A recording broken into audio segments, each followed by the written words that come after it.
ಇಂದೇ ಡೌನ್ಲೋಡ್ ಮಾಡಿ ಮತ್ತು ನಿಮ್ಮ ನೆಚ್ಚಿನ ಶೋಗಳನ್ನ ಆನಂದಿಸಿ. ಬಾಬಾ, ಮಸಾಲೆ ವಡೆ ಹೇಗಿದೆ ನಿಮ್ ತಮ್ಮ ಮಾಡೋದು? ಇದನ್ನ ಟೇಸ್ಟ್ ಮಾಡು ನೀನು. ಓಹ್, ಬಂದ್ಯಾ ಕಾಲೇಜಿಂದ? ಹೋಗು, ತೊಳ್ಕೊಂಡ್ ಬಾ ಕೈ ಕಾಲು ಬೇಗ, ತಿನ್ನುವಂತೆ ಬುಜ್ಜಿ ಬಿಸಿ ಬಿಸಿ.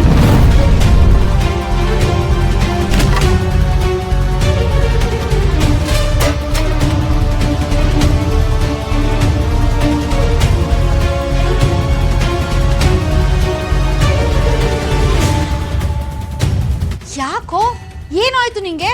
ಯಾಕೆ ಬಂದ ತಕ್ಷಣ ಹೀಗೆಲ್ಲ ಆಡ್ತಿದ್ಯಾ? ತಲೆ ಕೆಟ್ಟ ಹೋಗಿದೆ ನನಗೆ. ಕಂಡ್ಕೊಂಡವರೆಲ್ಲ ನನ್ನ ಮೇಲೆ ಸವಾರಿ ಮಾಡಕ್ ಶುರು ಮಾಡಿದ್ದಾರೆ. ಅದನ್ನೆಲ್ಲ ಅನುಭವಿಸ್ಕೊಂಡು ನಾನು ಸುಮ್ಮನಿರ್ಬೇಕು.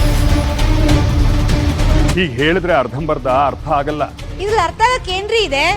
ಆ ಕರ್ಣ ಏನೋ ಮಾಡಬಾರ್ದು ಮಾಡಿರ್ತಾನೆ, ಇವನ್ಗದು ಇಷ್ಟ ಆಗಿರಲ್ಲ, ಅದಕ್ಕೆ ಹೀಗೆಲ್ಲ ಆಡ್ತಾ ಇದ್ದಾನೆ ಅಲ್ವೇನೋ? ಅವನ್ಗವ್ನು ಏನ್ ಅನ್ಕೊಂಡಿದ್ದಾನೆ? ಅವನೊಂದು ದೊಡ್ಡ ಲಾಡ.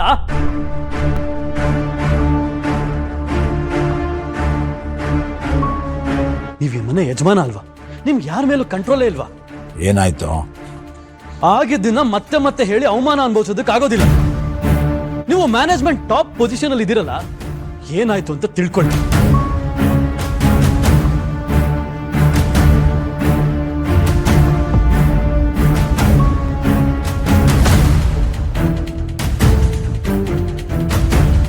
ಬರೀ ಅಧಿಕಾರ ಇದ್ರೆ ಸಾಲದು, ಅದನ್ನ ಹೇಗ್ ಚಲಾಯಿಸಬೇಕು ಅನ್ನೋದು ಗೊತ್ತಿರ್ಬೇಕು. ಇಲ್ಲ ಅಂದ್ರೆ ನಾಯಿ ನರಿಗಳೆಲ್ಲ ಸಿಂಹಾಸನದ ಮೇಲೆ ಕೂತ್ಕೊಳ್ಳೋಕೆ ಆಸೆ ಪಡುತ್ತೆ.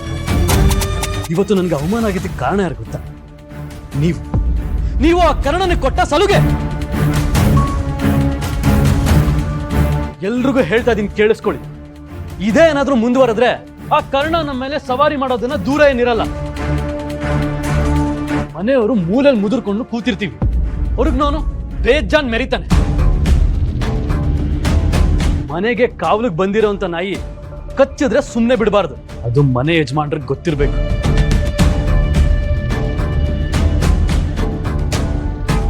ಚಿಕ್ಕಪ್ಪ, ಅಪ್ಪಂಗೆ ಬಿಸಿ ಬಿಸಿ ಬಜ್ಜಿ ಬೇಕಂತಲ್ಲ, ಕೊಡಿ.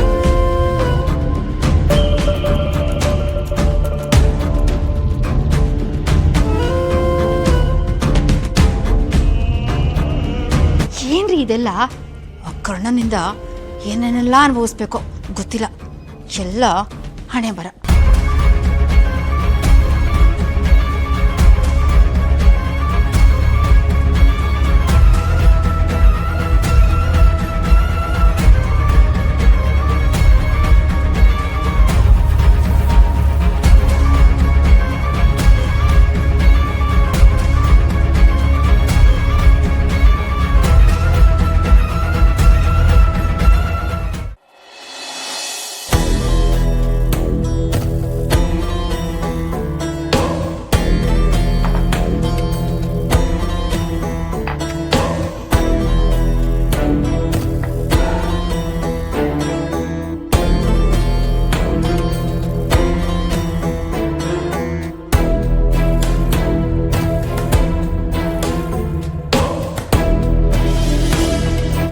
ಏನಂತೆ ಸಂಜು ಪ್ರಾಬ್ಲಮ್? ಯಾಕಾಗಿರ್ತಾ ಇದ್ದೇನೆ? ಅವನ ಕೋಪ ಸರಿ ಇದೆ ಬಿಡು. ಏನಾಯ್ತು? ಇವತ್ತು ಹಾಸ್ಪಿಟ್ಲಲ್ಲಿ ಎಲ್ಲರ ಮುಂದೆ ನಮ್ಮ ಸಂಜು ಮರ್ಯಾದೆ ಹೋಯ್ತು. ಸಿಚುವೇಶನ್ ಎಲ್ಲ ನಮ್ಮ ಕಂಟ್ರೋಲಲ್ಲೇ ಇತ್ತು. ನಾವೇ ಮಾತಾಡ್ಕೊಂಡು ಮುಗಿಸ್ಬೇಕಾಗಿರೋ ಸಣ್ಣ ವಿಷಯನ ಎಲ್ಲರ ಮುಂದೆ ದೊಡ್ಡದು ಮಾಡಿ ಸೀನ್ ಕ್ರಿಯೇಟ್ ಮಾಡಿಬಿಟ್ಟ ಆ ಕರ್ಣ. 4 ಜನ ನಮ್ಮ ಮನೆ ಬಗ್ಗೆ, ಸಂಜು ಬಗ್ಗೆ ಕೆಟ್ಟದಾಗಿ ಮಾತಾಡೋಕೆ ಅವಕಾಶ ಮಾಡಿಕೊಟ್ಟ. ಅವನಿಷ್ಟೆಲ್ಲ ಮಾಡ್ತಿರ್ಬೇಕಾದ್ರೆ ನೀನೇನು ಮಾಡ್ತಿದ್ದೆ? ನಾನು ಬೇಡ ಅಂತ ಎಷ್ಟು ಕೇಳ್ಕೊಂಡ್ರು ಆ ಕರ್ಣ ನನ್ನ ಮಾತು ಕೇಳೋ ಪರಿಸ್ಥಿತಿಲೇ ಇರಲಿಲ್ಲ. ಇನ್ಯಾರನ್ನೋ ಉಳ್ಸಕ್ಕೋಸ್ಕರ. ಯಾರನ್ನೋ ಅಂದ್ರೆ ಯಾರನ್ನ? What's her name? ನಿಧಿ.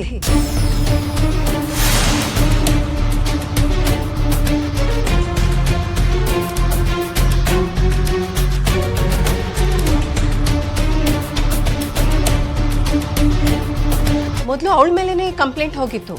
ಕರ್ಣ ಮನ್ಸು ಮಾಡಿದಿದ್ರೆ ಈ ವಿಷಯನ ಅಲ್ಲೇ ಮುಗಿಸ್ಬೋದಾಗಿತ್ತು. ಆದರೆ ಅವನು ಹಾಗೆ ಮಾಡಲಿಲ್ಲ. ನಮ್ಮನೆ ರಕ್ತ ಅಲ್ವಲ್ಲ, ಯಾಕೆ ಮಾಡ್ತಾನೆ? ಅದು ಯಾಕೋ ಇತ್ತೀಚೆಗೆ ಈ ನಿಧಿನ ಕರ್ಣನ್ ಜೊತೆ ಜಾಸ್ತಿನೇ ನೋಡ್ತಾ ಇದ್ದೆ.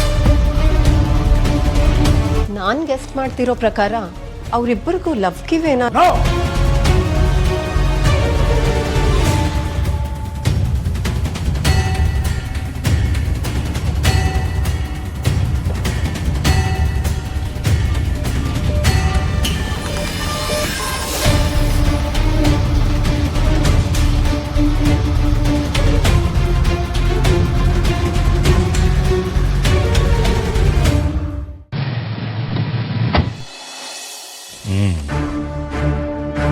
ನಿನ್ನೊಂದೆರಡು ಪ್ರಶ್ನೆ ಕೇಳ್ತೀನಿ, ಉತ್ತರ ಕೊಡ್ತೀಯಾ ನೋಡು.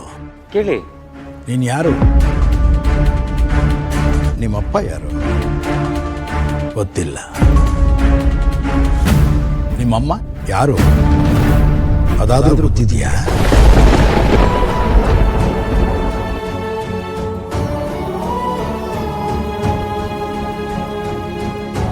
ಗೊತ್ತಿಲ್ಲ. ಸಂಬಂಧಿಕರು ಇಲ್ವೇ ಇಲ್ಲ. ಹುಟ್ಟಿಸಿದವನಿಗೆ ನೀನು ಬೇಕಾಗಿಲ್ಲ, ಓಕೆ. ಸಂಬಂಧಿಕರಿಗೆ ನೀನು ಬೇಕಾಗಿಲ್ಲ, ಓಕೆ. ಆದರೆ ಹೆತ್ತವಳಿಗಾದ್ರೂ ನೀನು ಬೇಕು ಅಂತ ಅನಿಸಿರ್ಬೇಕಲ್ವಾ? ಅವಳಿಗೆ ಬೇಡ ಅನಿಸಿದೆ ಅನ್ನೋದಾದ್ರೆ ನೀನು ಇನ್ನೇನೆಂತ ದರಿದ್ರ ಇರಬೇಕು.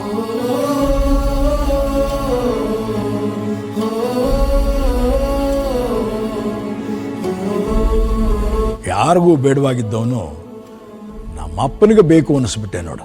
ಅದೇನು ನೋಡಿದ್ನೋ ನಿನ್ನಲ್ಲಿ. ತೊಟ್ಟಿಲಿ ಬಿದ್ದಿದ್ದವನ್ನ ತೊಟ್ಟಲಿಗೆ ಹಾಕಿದ್ರು,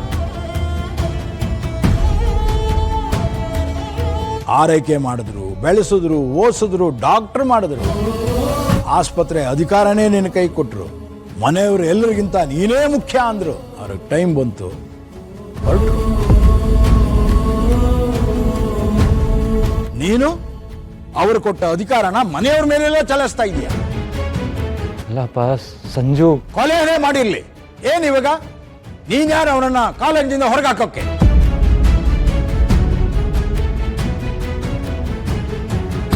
ಮನೆಯವ್ರು ಮೊದಲು, ಹೊರಗಿನವರು ಆಮೇಲೆ.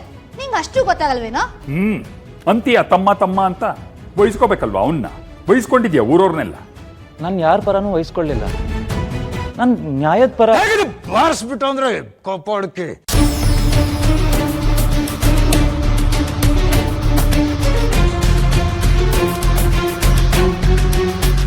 ಹಲ್ಲುಗಳೆಲ್ಲ ಉದುರು ಹೋಗ್ಬಿಡುದು.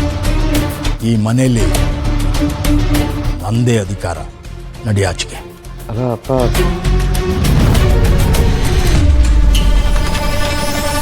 ಅವ್ರು ಕರೆದ್ರು, ಇವ್ರು ಹೇಳಿದ್ರು ಅಂತ ಸಬೂಬು ಹೇಳಿ ಮನೆ ಒಳಗಡೆ ಏನಾದ್ರೂ ಬಂದ್ರೆ ನನಗಿದೆ.